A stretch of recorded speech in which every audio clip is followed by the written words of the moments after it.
Hi, I'm Jeff Oxenford with the Rural Community Assistance Partnership. In this video, we'll talk about 6 strategies to protect distribution system water quality. Just because you produce high-quality water at the treatment facility doesn't mean that your job is done. Maintaining water quality throughout your distribution system is also essential. Studies have shown that over 1/3 of all waterborne outbreaks originate from problems in the distribution system. Water quality in the distribution system can degrade for a variety of reasons, including contamination from an uncontrolled cross-connection, contamination during storage, or a high water age leading to degradation of water quality.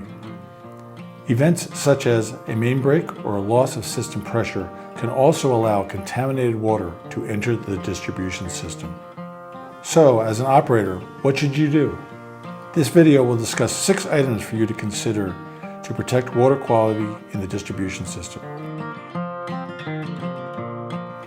One of the first tasks is to ensure that you are maintaining a disinfectant residual, chlorine or chloramines, throughout your distribution system.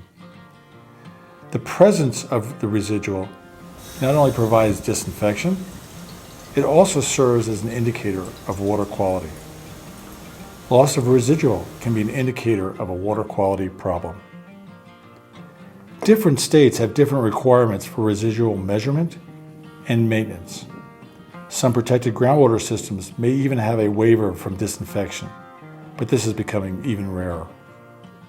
The American Water Works Association, AWWA, recommends that residuals be maintained at 0.2 milligrams per liter free chlorine or 0.5 milligrams per liter chloramines in at least 95% of distribution system samples. Regulations only require that residual samples are taken at the same time as coliform samples. However, you may consider collecting additional non-regulatory samples to get a better understanding of your distribution system. A simple technique that you can use is to develop a chlorine map. By placing chlorine measurements on a map, you can visually see areas with low residual that may need to be addressed through operations. What often goes hand in hand with maintaining your residual is managing water age. The longer water sits in your distribution system, the greater the chance the quality can degrade. High water age is often associated with loss of residual. Areas of a high water age can be dead ends, water storage tanks, and areas of low water use. AWWA recommends that water age should not exceed 5 to 7 days. Knowing your water age is difficult without a hydraulic model or running a tracer study. The simplest way is to use your chlorine map. Areas where there is a drop in residual are often the same as areas with high water age. Develop strategies to keep water moving in your system. This can be through routine flushing of dead-end mains and ensuring turnover in storage tanks. Problems may be seasonal, so strategies may also need to be seasonal. The third strategy is to routinely inspect your storage facilities. During storage, your water is at atmospheric pressure. The only time your finished water is actually exposed to air. Like any body of water, it is an attractive habitat for life. A missing screen on a vent, an improperly closed hatch, a crack in a tank wall, or any unscreened opening can allow for an insect, a snake, a bird, or other critter to enter your storage facility. Storage tanks are also an attractive target for kids and vandals. If someone tries to access your tank, you want to know.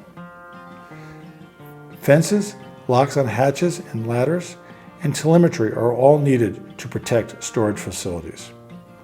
Routine inspection is required by an operator to ensure that security devices are operating and in place, and that something has not gone wrong, like a missing screen or improperly closed hatch.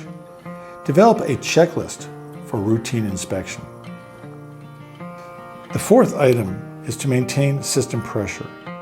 Pressure is a barrier that prevents contaminants from entering your system. For a contaminant to enter, it must defeat your system's pressure or your system's pressure might drop. Pressure can drop when you have a main break, a pump gets shut off, or just by opening a hydrant or valve. Average pressure should be above 35 psi, and during emergencies above 20 psi. Requirements vary from state to state, but in most cases, if you lose pressure, you must issue a boil water notice.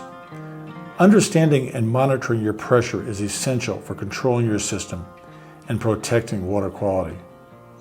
Most utilities monitor pressure at convenient locations like a pump station. However, this doesn't give you an indication of what is happening in the distribution system.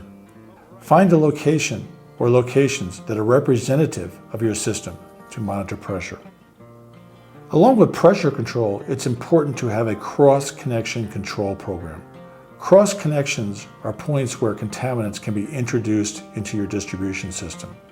Cross connections are one of the leading causes of contamination. An important strategy for addressing cross connections is to identify potential hazards in your system and install backflow prevention devices.